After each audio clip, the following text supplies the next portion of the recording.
Hello বন্ধুরা, সম্পূর্ণর সাথে সবাইকে অনেক অনেক স্বাগতম।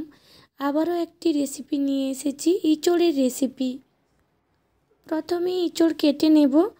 ইঁচড়টা কাটার আগে হাতে সরিষার তেল লাগিয়ে নেব, যাতে হাত ধোয়ার সময় তাড়াতাড়ি ইঁচড়ের আঠাটা উঠে যায়।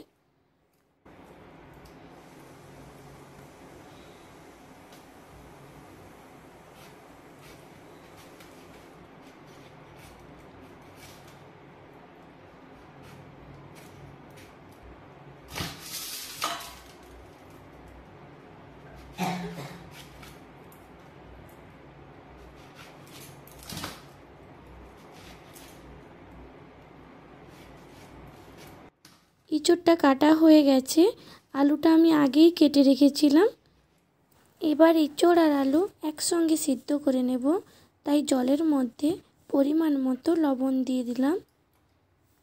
এবার কেটে রাখা ইঁচড় আলু দিয়ে দেব।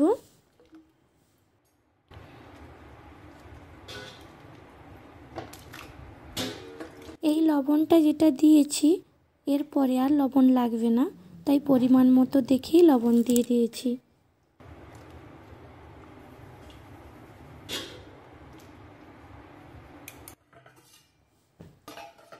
এক মিনিট ঢাকিয়ে দেব।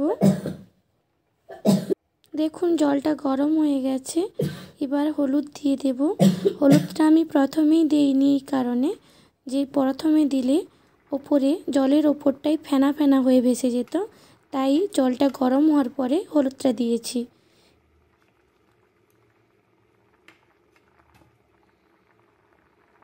তো আলুটা পুরোপুরি সেদ্ধ করব না, আলুটা নামিয়ে নেব। আলু নামানো হয়ে গেছে। ইঁচড়টা আরও কিছুক্ষণ সেদ্ধ করতে রেখে দেব। ইঁচড়টাও সেদ্ধ হয়ে গেছে, নামিয়ে নেব।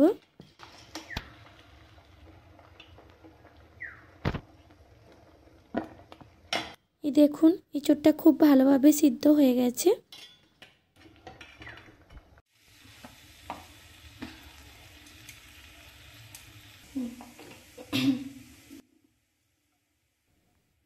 এবার কড়াইতে পরিমাণ মতো তেল দিয়ে দেব। এখানে সাদা তেল ইউজ করেছি। আলুগুলো কষে নেব।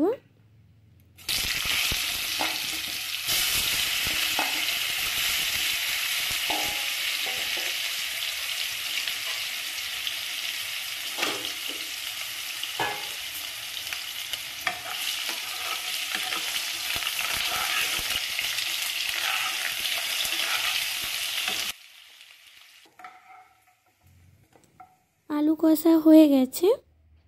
ওই তেলে সরিষার তেল দিয়ে দেব। ওই তেলটা অল্প ছিল, তাই আর নামালাম না।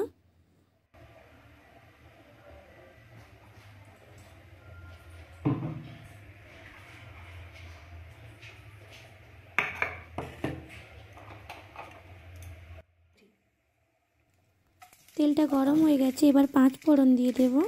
ফোড়নে নিয়েছি এলাচ, লবঙ্গ, দারুচিনি, গোটা জিরে, তেজপাতা।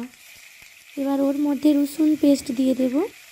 রসুনটা ভালো করে কষিয়ে নেব। দেখুন দানা দানা হয়ে গেছে। এবার কোঁচানো পেঁয়াজ দিয়ে দেব।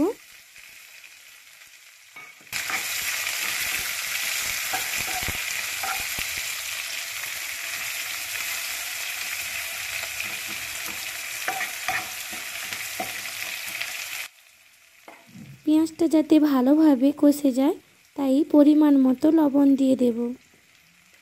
তবে এই লবণটা যে দিয়েছি, আর কষার সময় আর লবণ লাগবে না।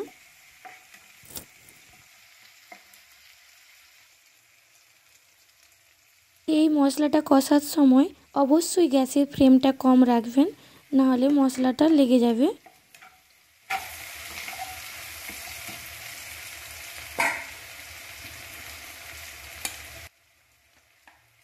এবার আদা পেস্ট দিয়ে দেব, জিরা পেস্ট, শুকনো লঙ্কার পেস্ট,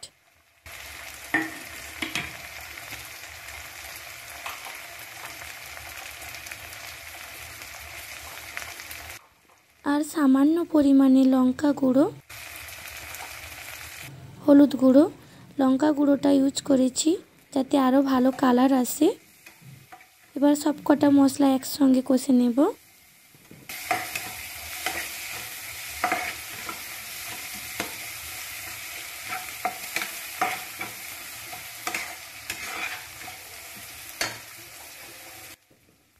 এর মধ্যেই দিয়ে দেব জিরা গুঁড়ো,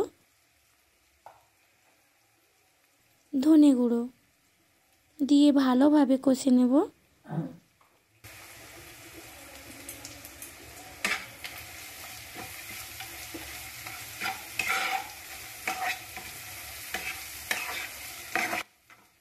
এবার মশলাটা যাতে আরও ভালোভাবে কষে যায় তাই সামান্য পরিমাণে জল দিয়ে দেব।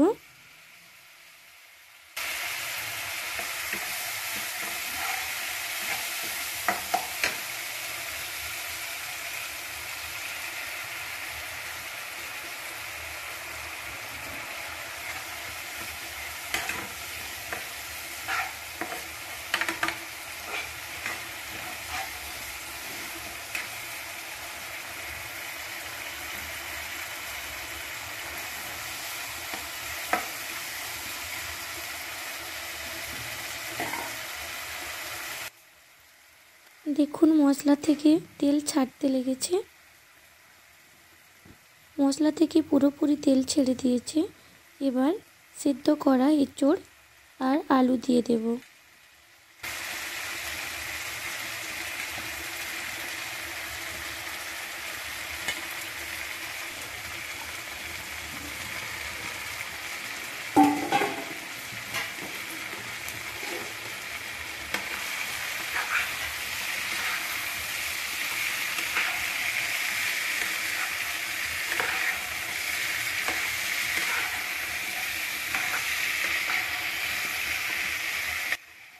এইভাবে নেড়ে চেড়ে ভালোভাবে ঢাকিয়ে দেব। যেমন চিকেন কষার সময় ঢাকিয়ে ঢাকিয়ে কষতে হয়, তেমন এঁচোড়টাও একই পদ্ধতিতে কিছুক্ষণ পর পর ঢাকনা খুলে খুলে দেখতে হবে।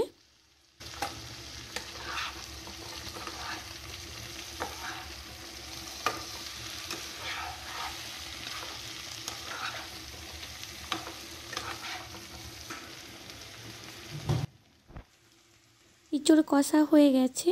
এবার পরিমাণ মতো জল দিয়ে দেব। যে যতটা ঝোল খেতে ভালোবাসেন দেবেন, তবে এতে ঝোলটা ভালো লাগে না। আমি অল্প পরিমাণের তাই জলটা দিয়েছি।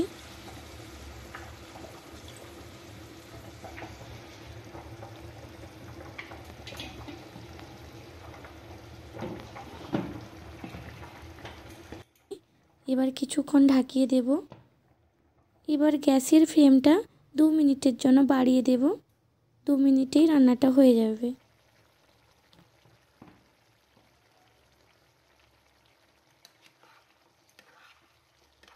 দেখুন জলটাও নেই আর, আমি পরিমাণ মতন যেহেতু জল দিয়েছিলাম সেটাও আর নেই, ঝোল ঝোলও নেই। আরও একটু ফ্লেমটা বাড়িয়ে রাখবো যাতে পুরো ঝোলটা মরে যায়।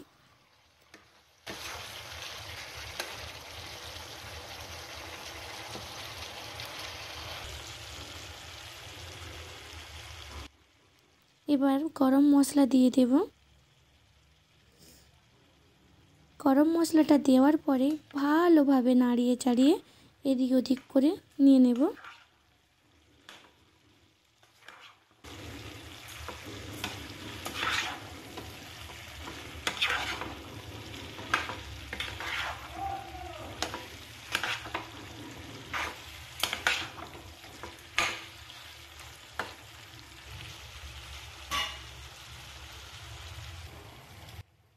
চল রান্না কমপ্লিট। তবে এই রেসিপিটা রুটির সঙ্গে আরও ভালো লাগবে। দেখা হচ্ছে আবার পরের ভিডিওতে। ভালো থাকবেন, সুস্থ থাকবেন।